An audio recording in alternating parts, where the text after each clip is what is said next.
I didn't hear about any of I this. never hear. Okay, so let's hear about let's hear about the hitchhiking for tennis. We're on? Okay. So it's Jean-Louis doing this again. Oh, when I was in high school is when I started getting acquainted with playing tennis at St. Francis in Biddeford. They had a half a dozen nice clay courts over there right by the bay in Saco Bay. And in the summer, of course, coming up to Eagle Lake, working all week, doing menial labor, Leopold and I would get bored on Sunday. So living in Eagle Lake, 18 miles from Fort Kent and another 15 to Madawaska, the closest place to where there were tennis courts. So we had a tennis rackets, and on Sunday after church we'd come home, have breakfast, and here are two guys. Leopold's 4 years older than I am, so he was in college, I presume, by then.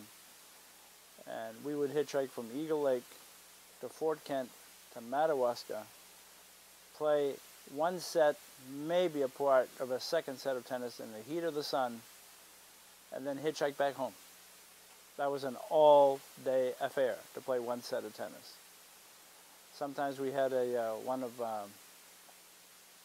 Aunt Annabelle's cousins that lived in Madawaska. She would invite us for dinner. In fact, it's where I learned how to make tuna casserole with cream of mushroom soup and cheese and noodles. Interesting, passing the time in the summer. Earlier than that, when Adama had his car, when he had come back from the military, I was barely old enough to start learning how to drive, 14, 15 years old. Again, being Eagle Lake and having no vehicle, our entertainment was either in town or going on the lake. And when Adama came along and he had a car, working at the hospital, he would tend to fill up his car, and I mean fill up his car with a number of family members, of course with Vedette, and sometimes another friend and girlfriend. And again, the closest place for a drive-in movie was Madawaska. So you're talking 35 miles maybe. So you'd leave around 6 o'clock after dinner, drive and wait till dark, watch a drive-in movie in Madawaska, drive back. It must have been 1 or 2 o'clock in the morning by the time we get back home. Do you remember what the movie was? Oh, no. This would happen several times during the summer, probably over the period of 2-3 summers. But it was our way out, and this was big entertainment. And again, not having much money, and Adama was working. To have a soda and a bag of potato chips and an ice cream was a real treat. Do you remember the movies you saw then? I'm sure there were Superman movies in those days.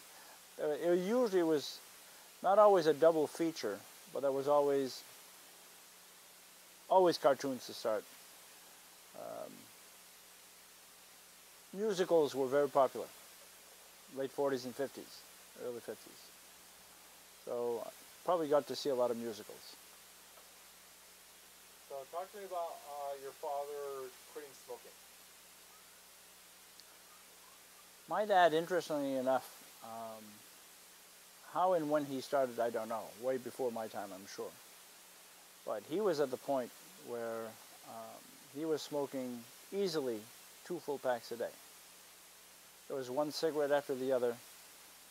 Once it was lit, it would rarely come out of his mouth. He would chop wood, he would do everything, and the ashes would stretch a good inch, if not longer, until they broke off by their own weight. It's a wonder there were no fires around the house, because we always handled wood and wood chips and firewood.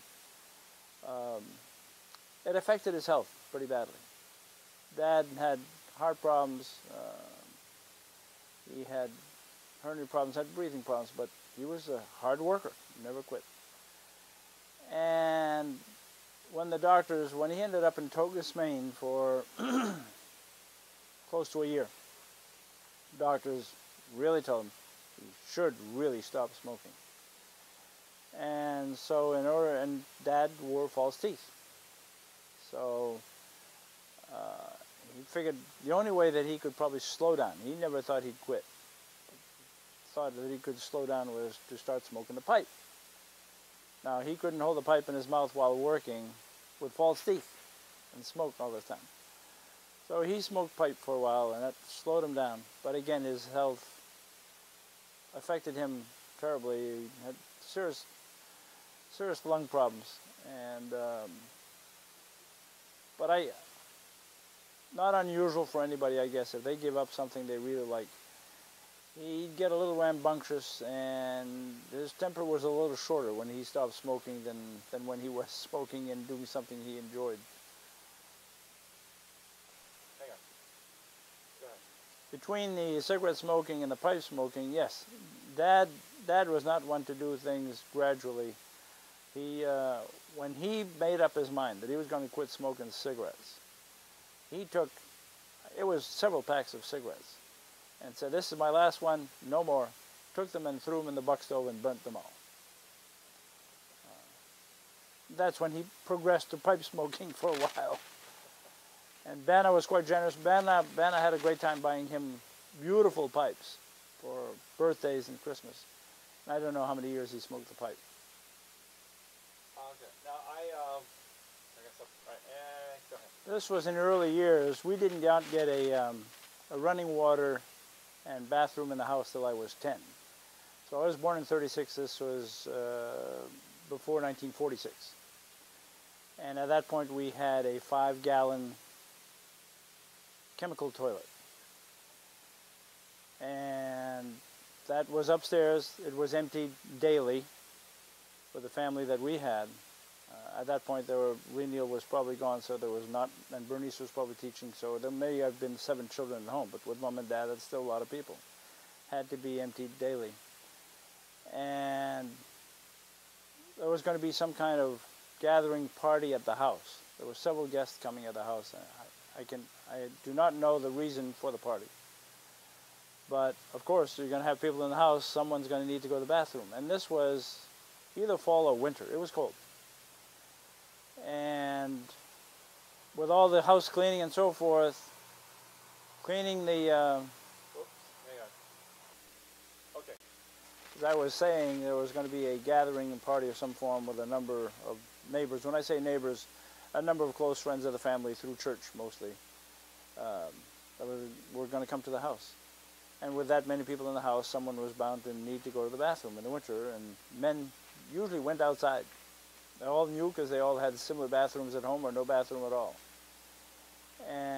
But through all the commotion and the busyness, I presume Dad, who else was responsible, to empty the chemical toilet and get it started again for the evening.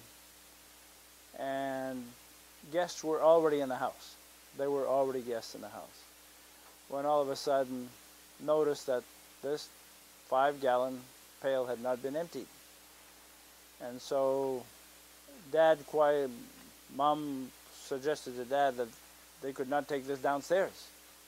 Through the stairs, through the living room, through the kitchen, and out the shed and out the door to be emptied in the outdoor outhouse.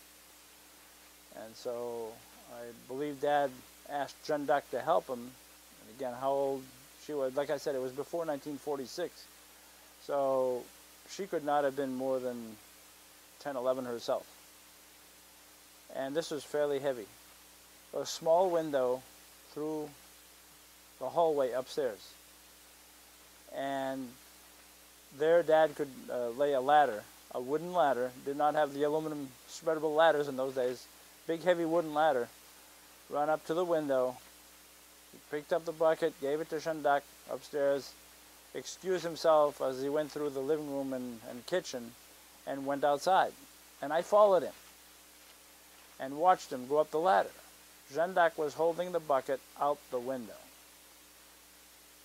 Don't know why, but either as he tried to grab it or Jeanne d'Arc let go. And that bucket of crap emptied all over him.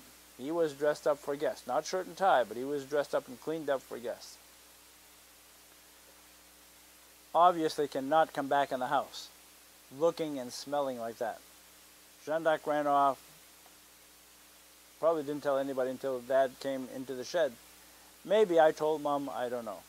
But this was an unheated shed off the porch where we used to hang our clothes for drying. This is during the winter time, right? During the wintertime. This stuff is mucky, it's dirty, it's smelly, and he is soaking smelly. And he told Mom that she had to get him some water and soap and clean clothes, that he could clean himself in this cold weather out in the shed and come back and greet the guests. Probably took him a good 10-15 minutes. It's an experience that every member of the family talks about. A crappy situation, but a memorable one. Okay, I think one more thing. You driving down the hill with the car and then almost getting killed with your friends up between Fort Kent and Plested.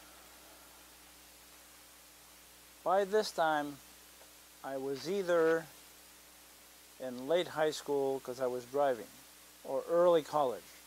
So I was probably 19 or 20, certainly before graduating from college. We might have had, I don't think it was the Jeep, I think it was a pickup truck, so it was probably late college. And John and Jim Michaud and Roger Furlong and myself, I can't remember if all four of us were there, but there were certainly three of us. It was a snowy night, Christmas vacation, and being underage, under 21, at least what was available to us for entertainment, there were no such thing as all-night New Year's Eve parties or Christmas parties at that time for young adults. The adults could go in bars and dance hall and have their drinks and dance, but we were not of age yet. So we would get together on different holidays like this and pile up into the truck and go to Canada, where we would drink beer or alcohol in a coffee cup, along with a little creamer on the side. We were able to do that legally in Canada. And the creamer was for vision, in case somebody walked in. And everybody thought we were drinking coffee, but I gathered that everybody else knew and were doing the same. The police probably just overlooked it or never came in to check. We never got caught. And we had celebrated the holidays. Also in the process, this pickup truck, we had weight in the back of the truck, and if anyone was stuck in a ditch and so forth, we'd pull them. In fact, I think that evening, with I don't think it was that heavy a snowstorm, had pulled a few people out of the ditch. No charge, just doing great deeds and having fun. And on the way back from Fort Kent, the roads were nowhere near where they are today. There were several hills. It was not the Michaud Hill that I know of, the big one coming down to Soldier Pond. It was one of the Wallgrass Hills with a curve in it. Actually, it was just leaving out of Fort Kent. And I'm not sure what the name of the curve in the hill is at that point. But the truck would not stay in the middle of the road, took a skid, went through the snowbank, and ended up easily 20, 25 feet into a field. And there was no way that a two-wheel drive pickup truck would get out of there with three guys. And everybody was asleep. It was late night. We didn't necessarily cuddle together, but we were dressed in winter clothes. And we slept through the night. Again, when I say through the night, it might have been from 1 o'clock in the morning till 5. In the truck, cold. And we felt a tug, and some farmer had seen us, took out his big, huge tractor and was hauling us out. And we were still asleep in the truck. So there was no danger of hitting anything, or we had not hit anyone, but it was a long night and cold for youngsters to spend. And again, 18. John, Jim, and Roger were a little younger than I am. So here we were, probably 18 to 19 years old, spending the night in the truck. Nowhere else to go. Okay, I think we got it.